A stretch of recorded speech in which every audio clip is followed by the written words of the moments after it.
Olá, meus amigos, olá, minhas amigas do Legislação Integrada.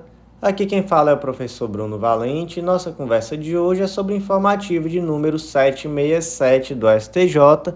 E antes de começar, fica aquele convite de sempre para você que vem sempre aqui, mas não está inscrito no nosso canal, no Spotify, Deezer, Apple Podcasts, Google Podcasts ou no YouTube, não deixa de ativar o sininho para ficar sabendo das notificações.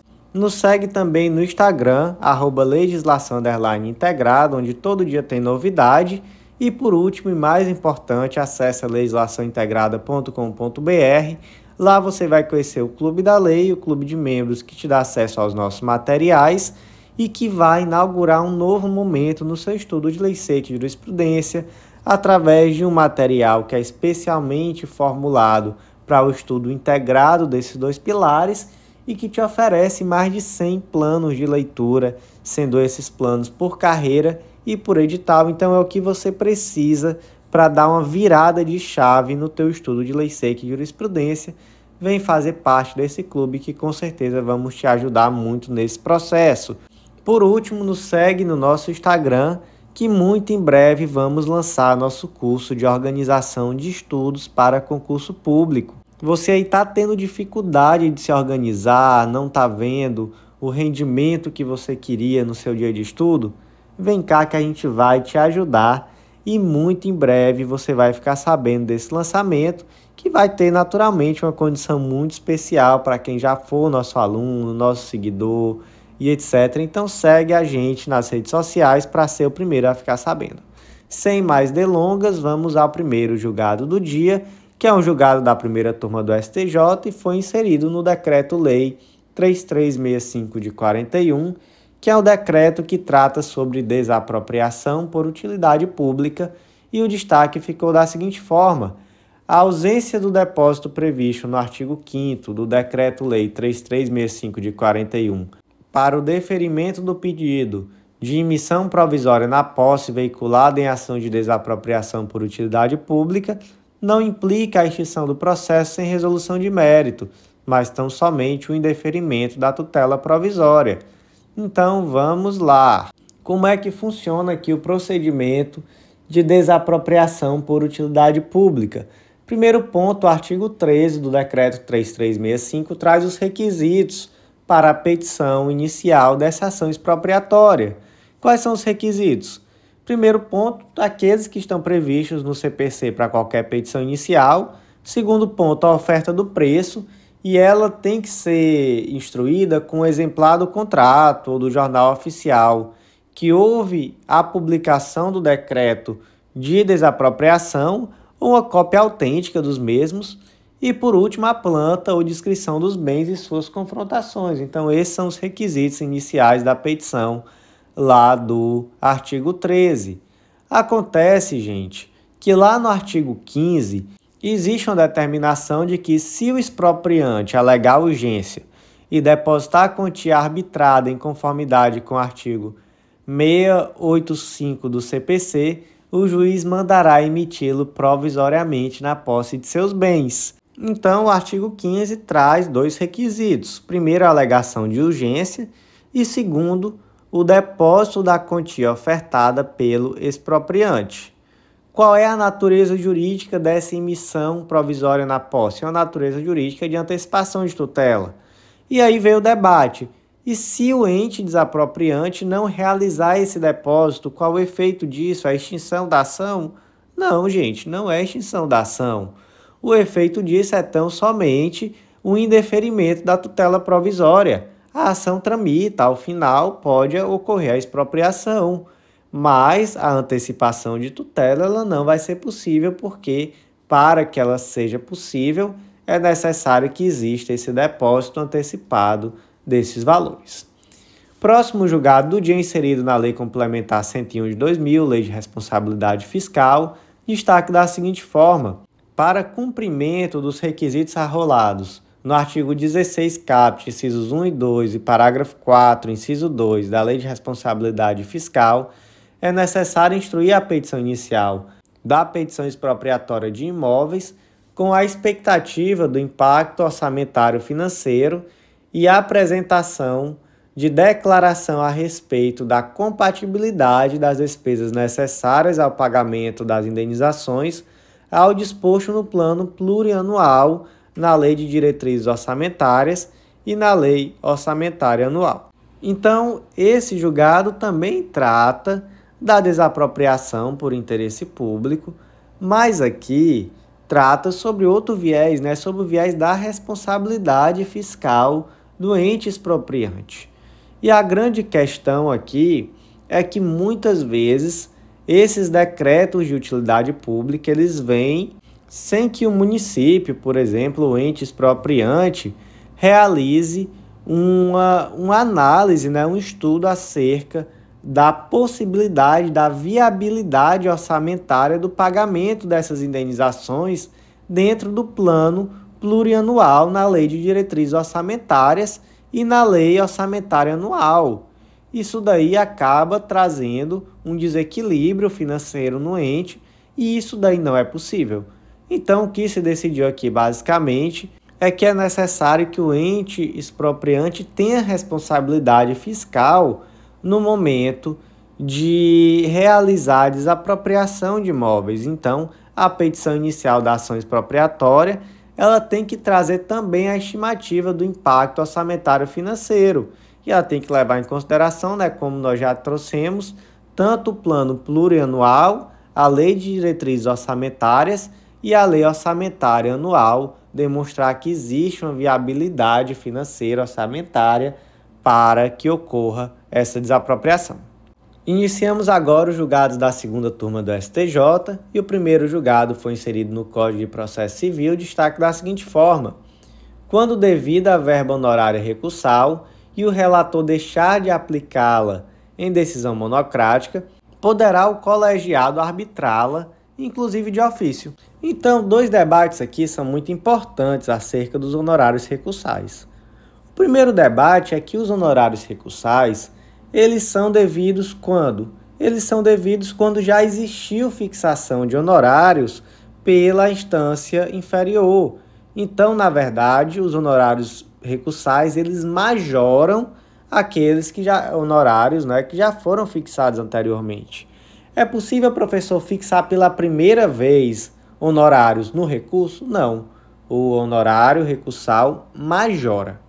Segundo ponto, são devidos honorários recursais quando se inaugura uma nova instância recursal.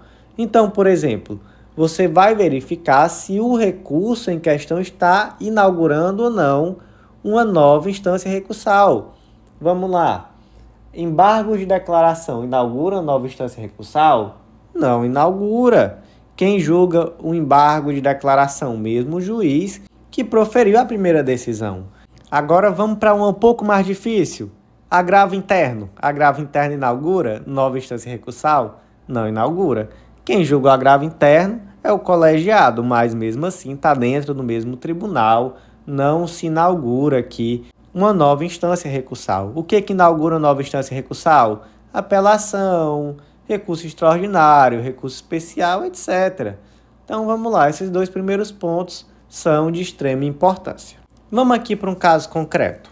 Imagina que o Zezinho propôs uma ação em face da empresa X, a empresa X perdeu e aí na sentença foi condenada em honorários de sucumbência, ela recorreu e aí nesse recurso inicialmente houve a decisão monocrática. Nessa decisão monocrática, o desembargador, apesar de indeferir o pedido, não majorou os honorários e aí a empresa apresentou um agravo interno. No julgamento do agravo interno, que foi improcedente, o órgão colegiado ali de ofício majorou os honorários de sucumbência. É possível essa majoração pelo órgão colegiado quando o relator inicialmente não majorou? É possível. Por quê, gente? Porque aqui, vamos partir daquela primeira premissa. Para que haja a majoração de honorários, é necessário que haja, primeiro, uma fixação de honorários lá na primeira esfera, lá no órgão singular de primeiro grau. Perfeito? Existiu isso? Existiu. Então, a partir desse momento, a gente tem aqui algo que pode, inclusive, ser reconhecido de ofício, é matéria de ordem pública, então o colegiado pode sim arbitrar os honorários recursais, já que no primeiro grau foi fixado honorários, que é isso que interessa para esse efeito.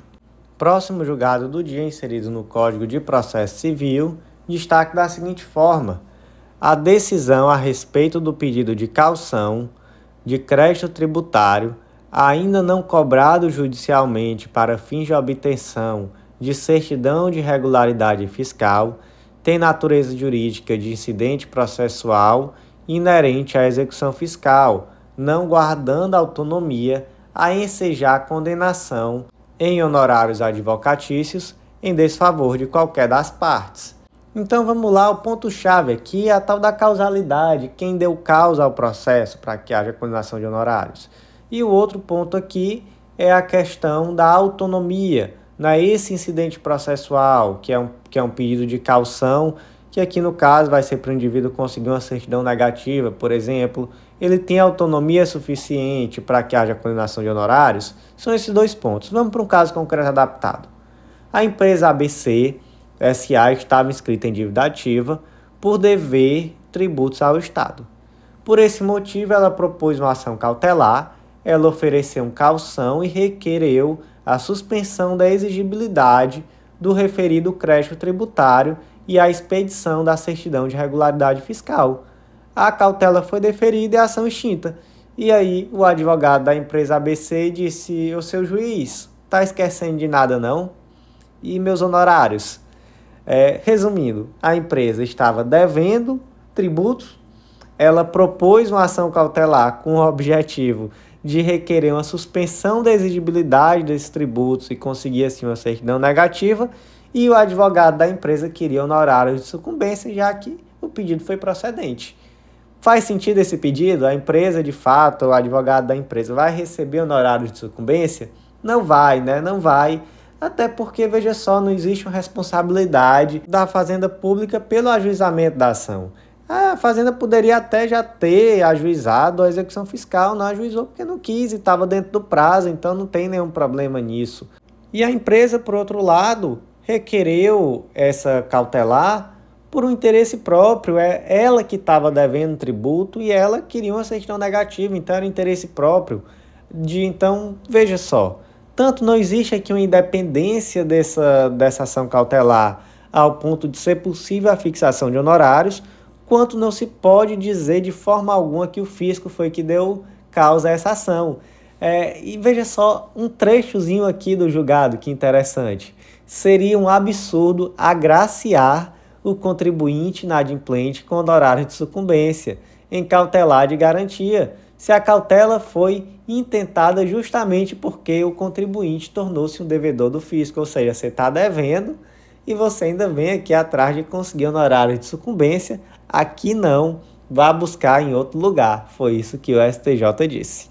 Próximo julgado do dia, inserido no Código Tributário Nacional, destaque da seguinte forma: a responsabilidade pelo adimplemento dos débitos tributários que recaíram sobre o bem imóvel é do arrematante, havendo expressa menção no edital de asta pública nesse sentido. Vamos lá. O artigo 130 do Código Tributário Nacional diz que os créditos tributários relativos a impostos cujo fato gerador seja a propriedade, o domínio útil ou a posse de bens imóveis, e bem assim os relativos às taxas pela prestação de serviço referente a tais bens ou às contribuições de melhoria, subrogam-se na pessoa dos respectivos adquirentes, salvo quando conste do título a prova de sua quitação. Por outro lado, o parágrafo único diz que no caso de arrematação em asta pública, a subrogação ocorre sob o respectivo preço. Então aqui dois pontos, né? Você adquiriu um imóvel, esse imóvel tem dívida de IPTU, você adquiriu o imóvel e a dívida, ponto. Mas, professor, eu adquiri esse bem em asta pública, aí como é que fica? Aí, nesse caso, a subrogação ocorre sobre o respectivo preço. Então, naquele valor que você pagou, já tem que ser abatido o que é necessário para o pagamento da dívida. Esse valor vai para o pagamento da dívida, qualquer ela que seja. Mas aqui, nós tratamos de uma situação específica, porque o caso concreto, o leilão de convocação, dizia que os valores de IPTU posteriores à arrematação seriam de responsabilidade do arrematante. Então, eu arrematei hoje. E aí, a partir do dia que eu arrematei, eu já tenho que pagar o IPTU respectivo. Lógico, professor, não arrematou, já tem que pagar o IPTU. Calma, não é tão lógico assim, porque veja bem, arrematei hoje. Depois que eu arrematar, ainda é necessário averbar essa arrematação no registro geral do imóvel. Isso daí pode demorar. Além disso, pode ter uma pessoa na casa, ainda tenho que tentar, às vezes, me emitir na posse. Isso daí também pode demorar. Então imagina que eu arrematei o imóvel hoje, mas imagina que eu ainda demorei 2, 3 anos só para conseguir averbar essa arrematação no registro do imóvel. E aí, como é que fica a minha situação? Eu vou ter que pagar IPTU por esses 2, 3 anos? Vai. Ainda que eu não tenha sequer conseguido averbar essa arrematação no registro do imóvel e ainda que eu tenha demorado mais ainda para me emitir na posse. Por que que vai? Porque o edital do leilão da asta pública já trazia essa previsão de que tudo que fosse débito tributário posterior à arrematação já seria do indivíduo que arrematou. Então, que pena, lamento. Iniciamos agora os julgados da terceira turma. Primeiro julgado é do Código Civil e o destaque ficou da seguinte forma: em contrato de compra e venda de imóvel na planta, a diferença ínfima, a menor na metragem, que não inviabiliza ou prejudica a utilização do imóvel para o fim esperado, não autoriza a resolução contratual, ainda que a relação se submeta às disposições do Código de Defesa do Consumidor. Aqui, gente, trata de uma compra, especificamente, de um imóvel comercial. Imagina, por exemplo, que o José adquiriu um imóvel comercial na planta. Esse imóvel era para ter 100 metros quadrados, mas no momento em que ele recebeu, ele percebeu que só tinha 98 metros quadrados. E ele disse: quero não quero mais, quero desfazer esse negócio. Em resumo, ele não queria o negócio e ele estava arrumando uma desculpa para desfazer o negócio. A verdade é essa. E a pergunta é possível rescindir o contrato por uma diferença ínfima menor na metragem, que não prejudica a utilização do imóvel para o fim esperado? E a resposta é não. Ainda que se aplique o Código de Defesa do Consumidor, é necessário destacar que a diferença ínfima não representa sequer um vício de quantidade do produto. Até porque o contrato trazia, e esse tipo de previsão é válida, uma cláusula contratual no sentido de que pequenas diferenças de dimensões são possíveis. Então, dizia: olha, até 5% de diferença é ok, não há o que reclamar, isso é uma cláusula padrão, isso é normal de existir esse tipo de cláusula e ela não é nada abusiva, porque de fato, no momento em que você termina o imóvel, pode existir ali uma pequena diferença, até 5% do tamanho, para mais ou para menos, ok. E esse julgado traz dois conceitos doutrinários que são interessantes, que é o conceito de venda ad messuram e de venda ad corpus. Esse tipo de operação aqui é uma venda ad corpus. Por quê? Porque se está interessado não simplesmente nas medidas, mas nas características do imóvel como um todo. Então, comprei uma sala comercial, eu estou interessado se essa sala comercial está em um condomínio, onde é que está localizado, qual é a qualidade desse prédio, qual é a qualidade do acabamento dessa sala comercial. Enfim, eu comprei por ser essa sala comercial, não por ela ter 100 metros quadrados e não 98. É diferente da tal da venda ad mensuram, que é a venda por medida. Ela ocorre quando o que é definidor na compra é a metragem e você paga por metro quadrado. Então você imagina que existe uma grande fazenda e aí essa fazenda está vendendo pedaços e você vai lá e diz: olha, eu quero comprar 30 hectares dessa fazenda. Quanto é o valor por hectare? É X reais, então eu vou pagar 30 vezes X. Então o que é definidor aqui? É o tamanho, né? É uma venda por medida mesmo. É diferente quando você compra um apartamento na planta, quando você compra uma sala comercial e etc. A medida ali é importante, claro, mas ela não é o único fator, ela não é o fator determinante. há outros fatores determinantes e uma diferença que, às vezes, de menos de 1%, 2%, na metragem é insignificante, é algo que não se percebe e que até medindo é difícil de você perceber esse tipo de diferença. Próximo julgado do dia inserido no Código de Defesa do Consumidor, destaque da seguinte forma: o shopping center e o estacionamento vinculado a ele podem ser responsabilizados por roubo à mão armada ocorrido na cancela para ingresso do estabelecimento comercial em via pública. Então imagina que o Joãozinho está dirigindo até o shopping da cidade dele. Quando ele chegou próximo ao shopping, estava a cancela, ainda na via pública, ele precisou reduzir, e aí parado na fila, aguardando para adentrar a cancela, veio um indivíduo armado e roubou seus pertences que estavam no carro. Existe responsabilidade do shopping center e do estacionamento vinculado ao shopping center por esse roubo à mão armada? Responsabilidade civil, tá, gente? Existe responsabilidade civil. Por quê? Porque a partir do momento que o shopping center ele coloca a cancela e ele exige que o consumidor reduza a sua velocidade ou mesmo pare, ainda em via pública, com o objetivo de adentrar no shopping, ele está potencialmente colocando o consumidor em algum tipo de risco. Então, foi esse risco, nesse caso concreto, que fez com que ele fosse assaltado. Se não existisse cancela, ele simplesmente teria permanecido em movimento, e em movimento ele não poderia ser assaltado, seria muito mais difícil, né, pelo menos. Então, de fato, existe ali uma responsabilidade. Mas, professor, ainda está em via pública, mesmo assim, sim. Por quê? Porque ele reduziu e ficou parado ali na via pública por uma questão do shopping. Então, de fato, existe aqui uma responsabilidade, conforme entendeu o STJ. Próximo julgado do dia, inserido no Código de Processo Civil, destaque da seguinte forma: o artigo 382, parágrafo 4º do Código de Processo Civil não pode ser interpretado em sua acepção literal, de modo a obstar qualquer manifestação da parte adversa no procedimento de antecipação de provas, em detida observância ao contraditório. Vamos lá.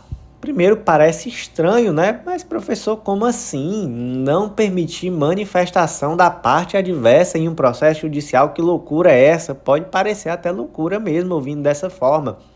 Mas vamos lembrar que o procedimento de antecipação de provas, ele tem o objetivo simplesmente de produzir aquela prova que, por algum motivo, precisará ser produzida de forma antecipada. Não existe atividade decisória por parte do Poder Judiciário. É por isso que nesse procedimento não existe de fato uma defesa da outra parte. O que diz a lei? Artigo 382. Na petição, o requerente apresentará as razões que justificam a necessidade de antecipação da prova e mencionará com precisão os fatos sobre os quais a prova há de recair. Parágrafo 1º. O juiz determinará de ofício ou a requerimento da parte a citação de interessados na produção da prova ou no fato a ser provado, salvo se inexistente caráter contencioso. Então, existe sim uma citação das partes interessadas, ok. Parágrafo 2º. O juiz não se pronunciará sobre a ocorrência ou inocorrência do fato, nem sobre as respectivas consequências jurídicas. Então, não existe aqui uma decisão, simplesmente se produz a prova e pronto. Posteriormente, essa prova será utilizada, mas nesse momento não existe atividade decisória. Parágrafo 3º. Os interessados poderão requerer a produção de qualquer prova no mesmo procedimento, desde que relacionada ao mesmo fato, salvo se a sua produção conjunta acarretar excessiva demora. Parágrafo 4º, é aqui que o negócio pega. Neste procedimento, não se admitirá defesa ou recurso, salvo contra a decisão que indeferir totalmente a produção da prova pleiteada pelo requerente originário. Então, requerer antecipação de prova, eu só tenho como recorrer se de fato houver um indeferimento total do meu pedido. E a outra parte também não tem direito de oferecer defesa ou recurso ou nada do tipo. Interessante, né? Mas por quê? Porque não há atividade decisória. Mas vamos aqui para um caso concreto adaptado. O Alírio propôs uma ação de produção antecipada de provas, requerindo a exibição de documentos em posse de Maria. Apesar de não demonstrar da urgência, o juiz, liminarmente, sem oitiva da parte contrária, determinou de imediato a exibição dos documentos requeridos na petição inicial, advertindo-a sobre o não cabimento de nenhuma defesa com fundamento no artigo 382, parágrafo 4º do CPC. Diante disso, a Maria interpôs agravo de instrumento em face da decisão, alegando a ausência dos requisitos para a produção antecipada de provas. E aí, o que o Tribunal de Justiça do Estado fez? Ele sequer recebeu o recurso, sob o argumento de que não seria cabível qualquer defesa ou recurso no demandado rito. E aí, tá certo isso? O juiz deferiu uma produção antecipada de prova sem qualquer fundamentação, não demonstrou que existia uma urgência, e a outra parte sequer pode opor um recurso. É assim mesmo, a interpretação é literal assim, é engessada assim?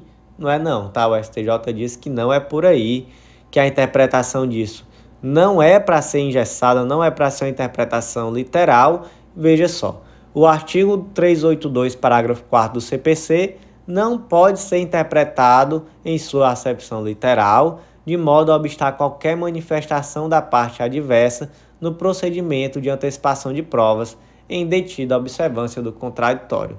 Então, realmente não é possível sequer receber o recurso, porque, de fato, é necessário uma leitura desse artigo de forma a contemplar o devido processo legal, contraditório. Então, se o juiz deferiu sem sequer analisar a existência dos requisitos necessários para a produção antecipada de prova, é sim possível que a parte contrária se manifeste, recorra, tome as medidas cabíveis. Iniciamos agora o julgado da 4ª turma do STJ, e o primeiro julgado foi inserido no Decreto-Lei 167 de 67, que trata sobre cédula de crédito rural, e o destaque aqui ficou da seguinte forma: é inadmissível a penhora de bem já hipotecado por força de cédula de crédito rural, salvo a. em face de execução fiscal, b. após a vigência do contrato de financiamento, c. quando houver anuência do credor, ou d. quando ausente risco de esvaziamento da garantia, tendo em vista o valor do bem ou a preferência do crédito cedular. Então vamos lá. O artigo 69 do Decreto-Lei 167 de 67 prevê a impenhorabilidade dos bens que foram objeto de hipoteca constituídos pela cédula de crédito rural com relação a qualquer outra dívida. O que ele diz? Os bens de penhor ou de hipoteca constituídos pela cédula de crédito rural não serão penhorados, arrestados ou sequestrados por outras dívidas do emitente ou do terceiro empenhador ou hipotecante, cumprindo ao emitente ou ao terceiro empenhador ou hipotecante denunciar a existência da cédula às autoridades incumbidas da diligência ou a quem a determinou, sob pena de responderem pelos prejuízos resultantes da sua omissão. Então, a regra aqui é a impenhorabilidade desse imóvel rural que já foi dada em garantia, já foi dada em hipoteca. O objetivo é resguardar, trazer segurança àquele credor. Acontece que existe a possibilidade de relativização dessa impenhorabilidade. E o STJ trouxe aqui 4 situações. Quais são? Primeira situação, em face de execução fiscal. Segunda, após a vigência do contrato de financiamento. Terceira, quando houver anuência do credor. E quarto, quando ausente risco de esvaziamento da garantia, tendo em vista o valor do bem ou a preferência do crédito cedular. Então, vamos lá. Primeiro caso, execução fiscal. Segundo caso, o contrato de financiamento até já acabou, então a garantia já não tem mais nem porque existir. Terceiro, o próprio credor anuiu que fosse dado aquele bem em garantia também em outro negócio. E o quarto, esse bem tem um valor elevado e a dívida pela qual ele está ali hipotecado é pequena, então não existe risco de esvaziamento da garantia. É perfeitamente possível, no caso concreto, que aquele bem seja dado em garantia dos dois negócios, já que, enfim, o valor dele é elevado. Então, nesses casos, é possível sim relativizar essa impenhorabilidade.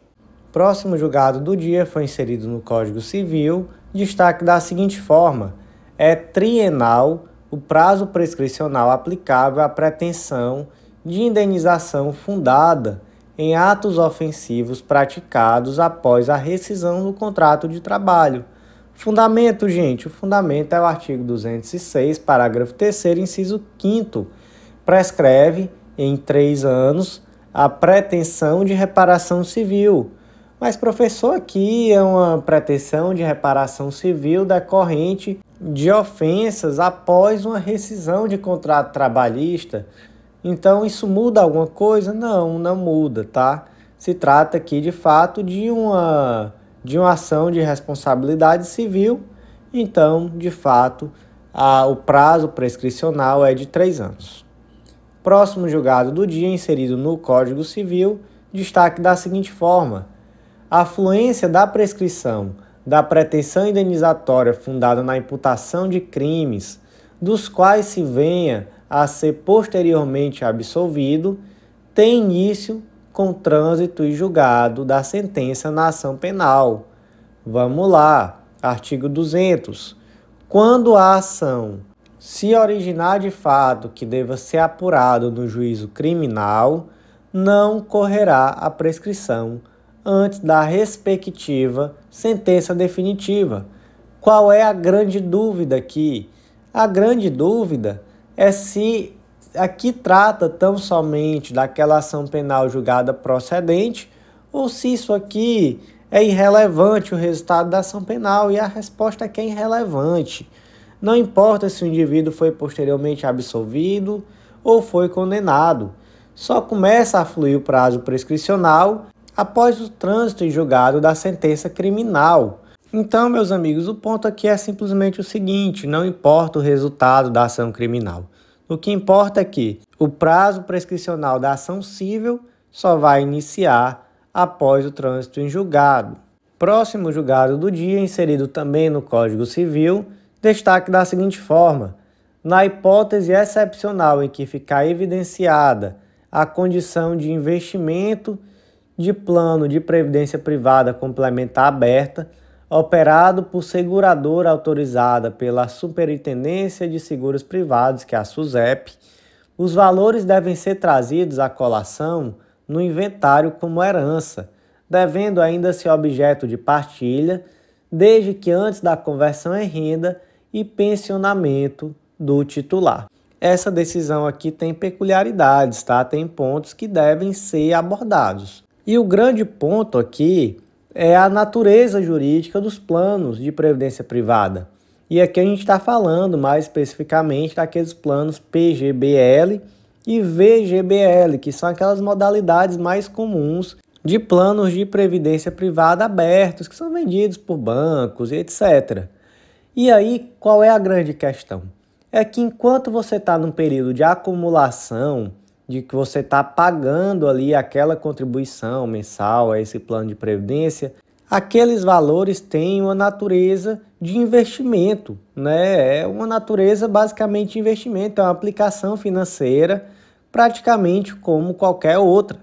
Mas a partir do momento em que você converte isso em renda, aí a natureza jurídica já muda completamente. Isso tem efeitos em várias esferas. Então, por exemplo, em informativos anteriores já se decidiu que o plano de previdência privada, enquanto não convertido em renda, ele pode, por exemplo, integrar a meação em caso de divórcio. Então, olha só como é uma situação muito diferente. Mas a partir do momento que ele é convertido em renda, não. Aí ele já passa a ter um caráter alimentar, etc.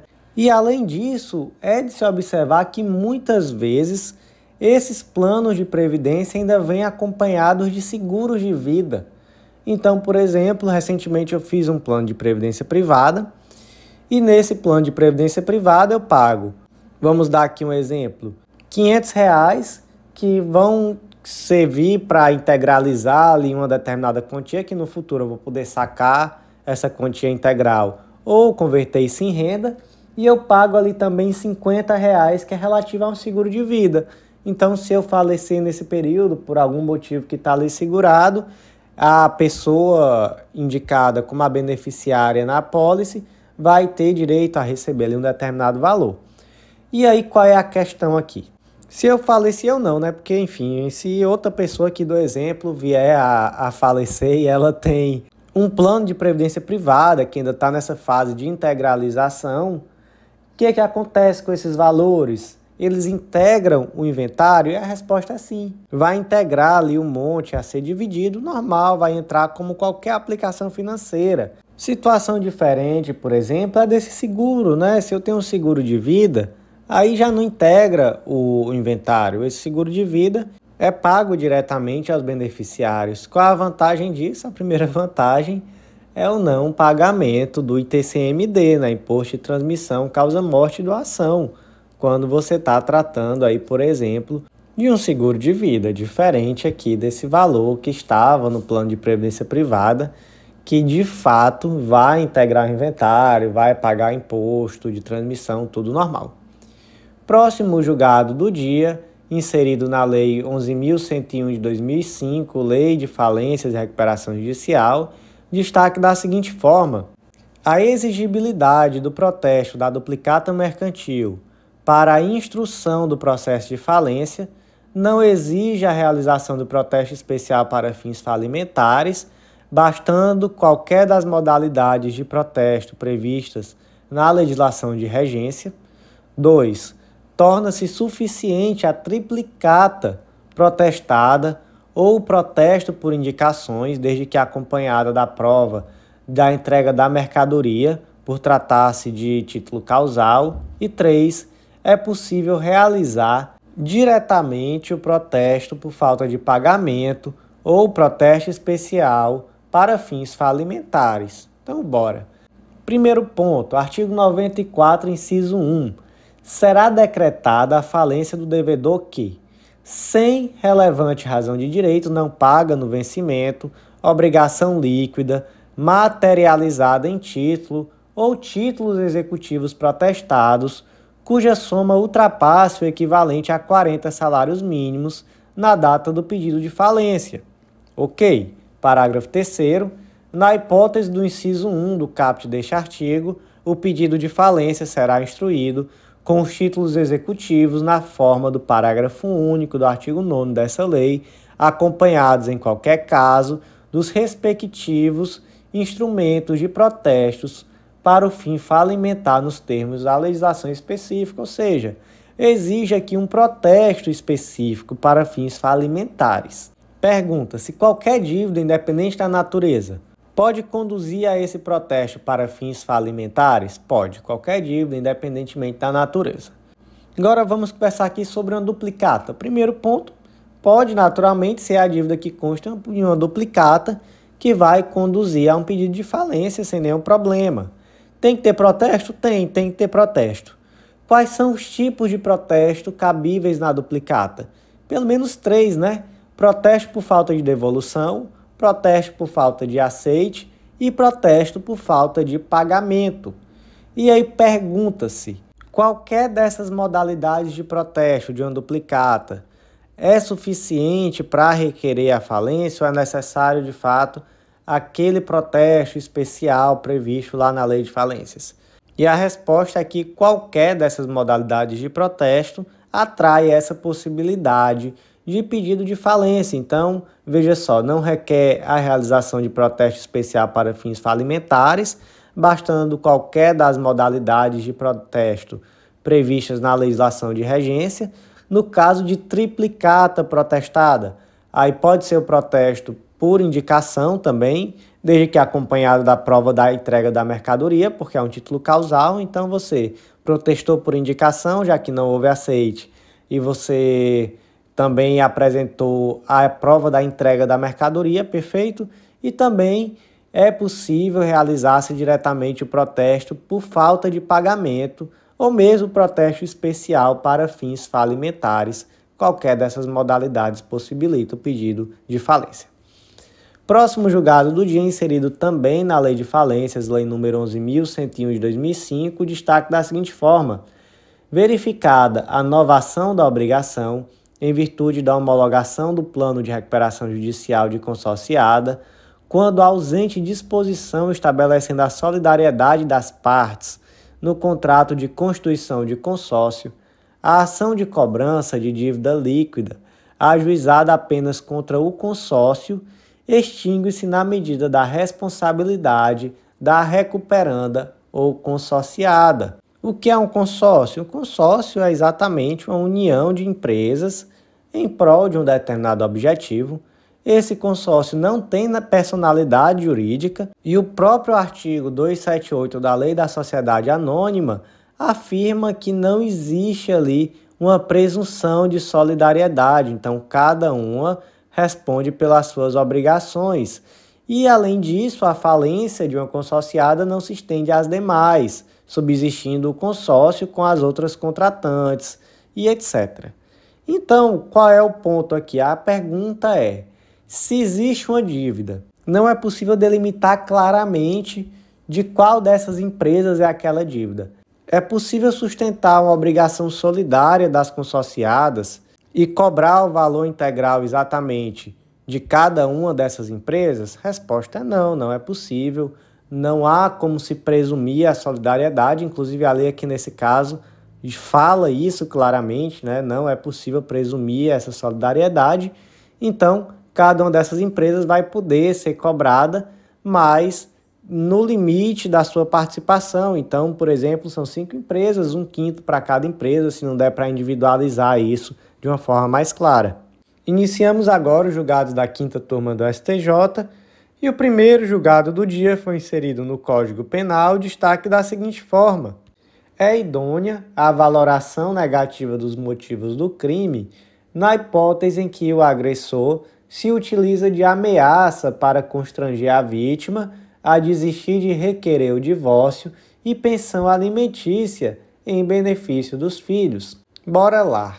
O indivíduo ameaçou a ex-esposa porque ela estava pretendendo pedir divórcio e pensão para os filhos. Crime, né? Ameaça, naturalmente. E a questão aqui é na dosimetria da pena. Primeira fase da dosimetria. Como é que se fixa a pena na primeira fase da dosimetria? Você vai lá no artigo 59 do Código Penal, que diz que o juiz, atendendo à culpabilidade, antecedentes, conduta social, personalidade do agente, os motivos, circunstâncias e consequências do crime, bem como ao comportamento da vítima, e estabelecerá conforme necessário e suficiente para a prevenção do crime, e aí segue. E aí são 8 circunstâncias, né?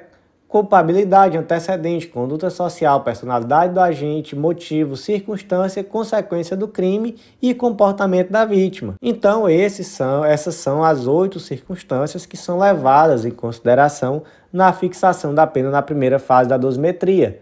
Pergunta-se: esse motivo, ameaçar com o objetivo de impedir um pedido de divórcio e de alimentos, é um motivo suficiente para aumentar a pena base na primeira fase da dosimetria? Quanto a isso, ok, enfim. Mas já que já estamos conversando sobre isso, vamos conversar aqui sobre como calcular a pena na primeira fase da dosimetria. Primeiro ponto, até o presente momento, o que se tem em termos de jurisprudência é que não é possível fixar a pena abaixo do mínimo na primeira nem na segunda fase. Então, até o momento, temos isso, né? O STF em breve vai julgar esse tema e existe até uma expectativa de que se supere esse entendimento, que já é uma bandeira defensiva de um bom tempo, inclusive com teses defensoriais muito fortes nesse sentido. Mas o fato é que até o presente momento a jurisprudência é amplamente majoritária no sentido de que a pena tem que ser fixada entre o mínimo e o máximo, e a forma como se calcula propriamente essa pena a lei não diz. Então, existe uma certa discricionariedade do julgador, mas existem algumas posições. Então, eu vou listar aqui 3 posições, da mais benéfica ao réu até aquela que é mais maléfica ao réu. Primeira posição, pega-se a pena mínima e aumenta-se de 1/8 para cada circunstância negativa. Por que de 1/8? Porque são 8 circunstâncias judiciais. Então, cada circunstância aumenta-se um oitavo. Segunda possibilidade, aumenta-se um sétimo. Por que um sétimo? Porque, na verdade, o comportamento da vítima ele não pode ser desfavorável, ele só pode ser favorável. Então, o comportamento da vítima, em tese, é uma circunstância que serve para melhorar a situação do réu e não para piorar. Então, por exemplo, é aquela circunstância, exemplo aqui de manual, né? Que a menina está ali dentro do ônibus falando sobre o pai milionário, sobre o voo de helicóptero e tudo. E aí o sequestrador está ali, escuta aquela conversinha, vai lá e sequestra. E aí, por mais questionável que seja esse exemplo, é aquele que vem muitas vezes em manual de que o comportamento da vítima favoreceu a prática do crime. Ok, vou usar esse exemplo porque é o que tem no manual, mas para mim é um exemplo péssimo. Então, um sétimo, já que na verdade só são 7 circunstâncias que podem piorar. Terceira possibilidade, aumento de um sexto. E esse um sexto aqui não tem nenhum motivo especial, é porque basicamente existe uma cultura desse aumento de um sexto, então muitas vezes se utiliza e, enfim, é uma posição, aumento de um sexto. E a quarta possibilidade é aquela que é a pior para o réu, a pior possível, que é assim, você pega a pena máxima menos a pena mínima e você divide por 7. E a cada circunstância negativa você aumenta esse valor na pena. Então, por exemplo, a pena é de reclusão de 1 a 8 anos. 8 menos 1, 7. 7 dividido por 7, 1. Então, para cada circunstância negativa, você vai aumentar 1 ano. Se são 3 circunstâncias negativas, 4 anos já na primeira fase da dosimetria. Essa, sem dúvida, é a pior posição possível para o réu. Porque imagina, se a gente vai naquele exemplo de 1/8 de aumento, então se tem todas as circunstâncias negativas, um sétimo de aumento, né? Se tem 7 circunstâncias negativas, vai aumentar pena mínima 1 ano, aumento de 7 sétimos, né? Então aumenta o dobro, 2 anos na pena base. Já por essa última teoria, se a pessoa tem 7 circunstâncias negativas, ele já pega pena máxima na primeira fase da dosimetria. Então, olha só a discrepância de uma forma de cálculo para outra. Então, nós temos aqui uma fórmula de cálculo, primeiro, que é muito mais pró-réu, digamos assim, que é uma forma muito mais garantista. E nós temos aqui, nessa última teoria, uma forma de calcular que é muito mais punitivista. Qual você vai adotar? Vai pela sua cabeça, a lei não define, mas aquilo que tem mais espaço na jurisprudência é 1/6 e 1/8. Então é o mais proporcional também, já que é só a primeira fase da dosimetria e é muito complicado você aceitar uma forma de cálculo que já na primeira fase você pode chegar até mesmo à pena máxima. Então, basicamente é isso. O resumo do julgado, esse motivo do crime de ameaçar para evitar uma futura ação de divórcio e de alimentos é uma motivação apta a exasperar a pena base na primeira fase da dosimetria. Próximo julgado do dia foi inserido na Constituição Federal, destaque da seguinte forma: a ocorrência de crime permanente e a existência de situação de flagrância apta a mitigar a garantia constitucional da inviolabilidade de domicílio justifica o ingresso dos policiais em endereço diverso daquele contido na ordem judicial. E aqui, se a gente for para o caso concreto mesmo, o que aconteceu? Os policiais eles estavam dando cumprimento a um mandado de busca e apreensão que foi expedido, dentro de um procedimento investigatório. Chegou em um determinado momento, eles verificaram 2 escadas externas sem indicação de numeração de casa, então casa 1 e casa 2, tinha aqui 2 escadas, e aí, basicamente, a equipe se dividiu e adentrou em ambos os imóveis. E aí, dentro de um desses imóveis, se verificou, de fato, a existência de um crime de tráfico de drogas, que é um crime permanente, e que, portanto, ali o flagrante se realiza a qualquer tempo. Então, gente, aqui, na verdade, foi uma situação especial, porque a jurisprudência do STJ tem sido muito garantista nesse sentido do ingresso a domicílio. Porque se antigamente se falava que crime permanente pode acontecer a qualquer hora, a invasão de domicílio com o objetivo de demonstrar flagrância, Hoje a jurisprudência é totalmente reticente a isso, né? É necessário que exista, de fato, uma fundamentação muito forte de que há uma verificação clara do flagrante para que haja o ingresso em domicílio. E também é necessário demonstrar uma urgência, né, de ingressar em domicílio sem poder esperar uma ordem judicial para tanto. Mas aqui foi uma situação muito especial, porque existia ordem judicial, só que quando chegou lá no local, se verificou que, na verdade, era um único prédio com duas casas. E aí ficou-se sem saber ao certo se era uma casa só, se eram duas, se adentrou, se encontrou as drogas, e o STJ entendeu que uma situação assim tão especial não seria o caso de anular esse flagrante. Próximo julgado do dia, inserido na Lei nº 13.431, que é a lei que trata sobre o sistema de garantia de direitos de criança e adolescente vítima ou testemunha de violências, e o destaque aqui ficou da seguinte forma: é justificável a antecipação de prova no caso de depoimento especial de adolescente vítima de possível crime sexual na forma da Lei 13.431 de 2017, pela relevância da palavra da vítima em crimes dessa natureza e na urgência pela falibilidade da memória de crianças e adolescentes. O ponto aqui, gente, é que o artigo 11, parágrafo 1º, diz que o depoimento especial seguirá o rito cautelar de antecipação de prova, inciso 1, quando a criança ou adolescente tiver menos de 7 anos. E no caso concreto, a criança ou adolescente ela tinha 14 anos de idade e havia ainda uma outra criança com 11 anos. E aí, de fato, não se enquadra perfeitamente ao texto da lei, né, que diz que é a criança de até 7 anos de idade. Mas isso inviabiliza essa oitiva antecipada? Não, não inviabiliza, até porque isso é até uma forma de evitar uma revitimização, porque é muito melhor que a criança ou adolescente seja ouvido já quando aquilo ainda está fresco na memória, isso acabou de acontecer, do que ela tenha que ficar sempre revivendo isso. Então daqui a 1, 2, 3 anos ela ainda está sendo obrigada a relembrar e falar novamente sobre isso. Então, tanto é algo muito mais protetivo para a vítima, quanto é algo que favorece a verdade da investigação, porque de fato nessa idade as memórias são mais fluidas e é muito importante que se colha esse tipo de depoimento o mais cedo possível. Então existe de fato uma justificativa para a adoção desse procedimento. Próximo julgado do dia, inserido na Lei de Execução Penal, destaque da seguinte forma: não se aplica limite temporal à análise do requisito subjetivo para concessão de saída temporária, devendo ser considerado todo o período de execução da pena, a fim de se verificar o mérito do apenado. Vamos lá, aqui está falando sobre saída temporária, né? A autorização para saída temporária está lá no artigo 123.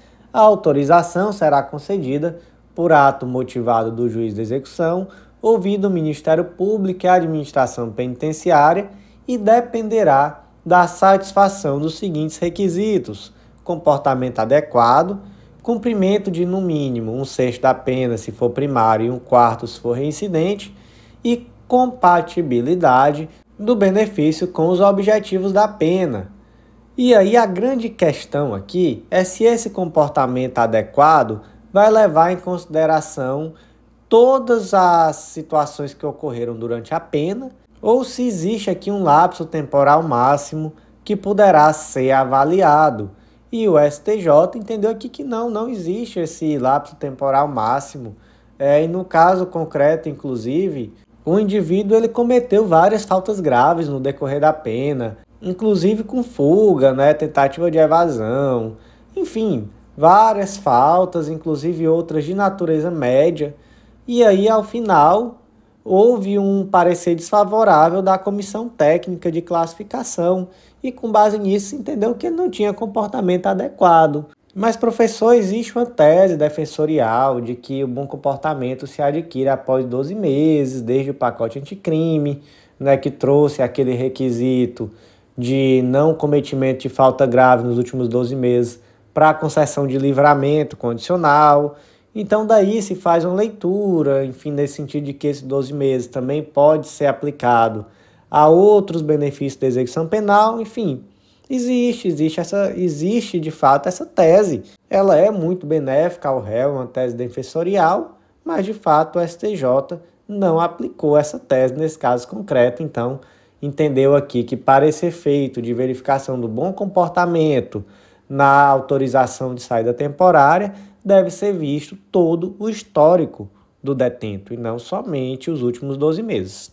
Iniciamos agora o julgado da sexta turma do STJ e o primeiro julgado do dia foi inserido no Código de Processo Penal e é aquele julgado do jeito que a gente gosta, importantíssimo e polêmico. Destaque da seguinte forma: médico não pode acionar a polícia para investigar a paciente que procurou atendimento médico hospitalar por ter praticado manobras abortivas, uma vez que se mostra como confidente necessário, estando proibido de revelar segredo do qual tem conhecimento, bem como de depor a respeito do fato como testemunha.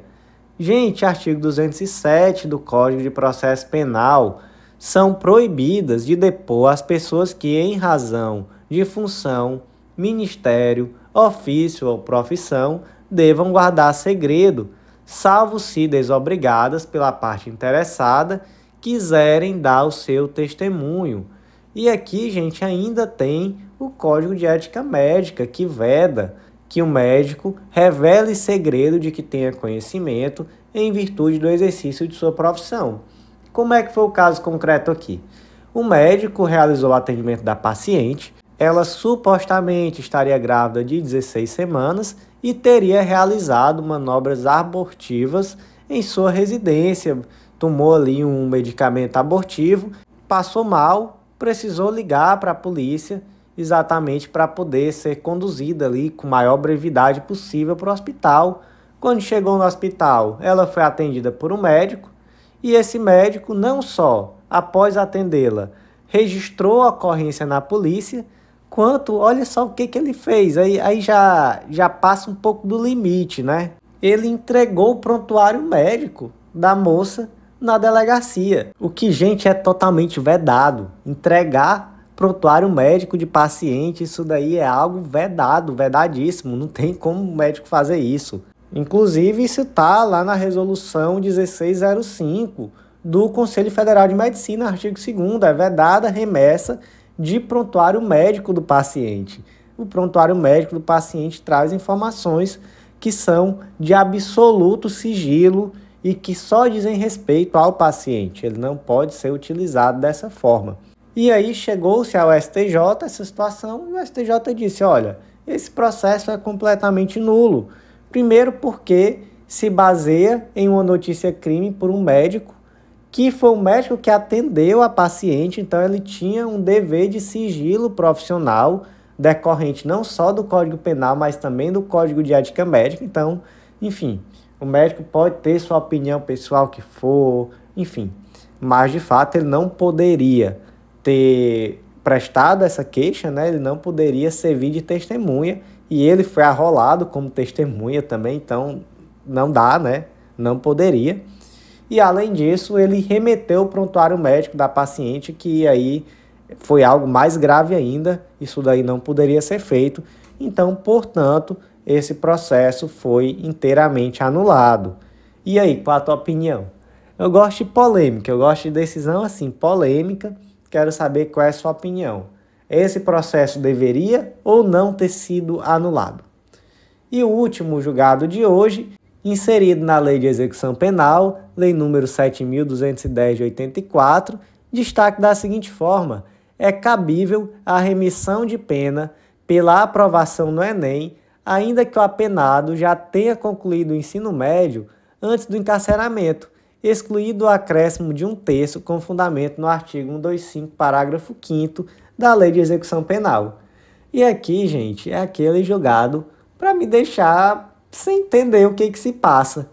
Porque estamos aqui no informativo 767, decisão por unanimidade da sexta turma, e precisamos aqui lembrar que um mês atrás, o outro julgado foi no dia 7/2, esse foi no dia 7/3, saiu no informativo 764, decisão também por unanimidade também da sexta turma, no sentido totalmente diverso. Não é cabível a remissão penal por aprovação do Enem ao reeducando que já havia concluído o ensino médio antes de ingressar no sistema prisional. Então, de um mês para o outro, a mesma turma julgou exatamente o oposto por unanimidade nos dois julgados. É algo interessante a se observar. E o pior é que quando o STJ faz dessas coisas, eu fico recebendo mensagem. Então começa a receber mensagem em WhatsApp, começa a receber mensagem na plataforma do Clube da Lei, do pessoal dizendo: professor, você colocou esse julgado aqui, mas o STJ, a mesma sexta turma, acabou de decidir diferente. Eu, sim, desculpa. Desculpa, eu não tenho culpa, eu só trago aqui o que é decidido, não sou eu. Então, de fato, houve aqui essa mudança de entendimento muito rapidamente pelo STJ. E se alguém quer saber minha opinião, se é que ela vale algo, eu entendo que essa nova posição é muito mais correta, diga-se de passagem. Por quê? Porque se entende que quando existe essa aprovação no Enem, mesmo que o reeducando já tenha concluído o ensino médio antes de ingressar no sistema prisional, ele vai estar demonstrando um aproveitamento do estudo que ele teve durante o período em que ele esteve preso. Então, de fato, é necessário, sim, possibilitar a remissão de pena em virtude dessa aprovação no Enem. Qual o único detalhe? O único detalhe é que aquele acréscimo de 1/3, que está lá no 126, parágrafo 5º, ele não tem aplicabilidade aqui nesse caso. E aí, quanto a isso, também eu concordo demais com o STJ. O que é que diz o 126, parágrafo 5º?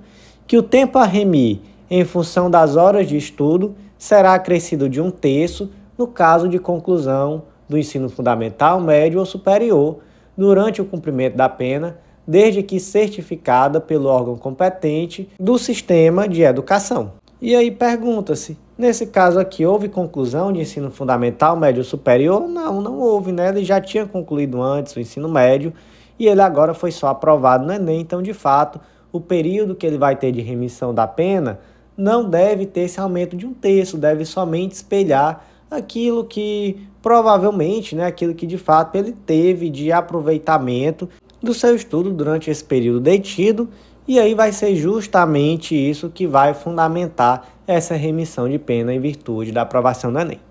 Então, meus amigos, por hoje foi isso. Eu agradeço muito a vocês que ouviram até o final.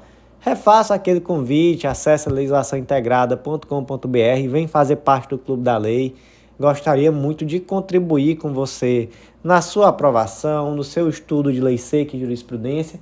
E eu gostaria muito também de contribuir com você nas outras etapas do seu estudo, na organização do seu estudo como um todo. E é por isso que muito em breve estaremos lançando um curso de organização de estudos para concurso público. E eu quero que você também venha fazer parte, porque eu tenho certeza que vai colaborar. Então, meus amigos, por hoje é isso. Até a próxima.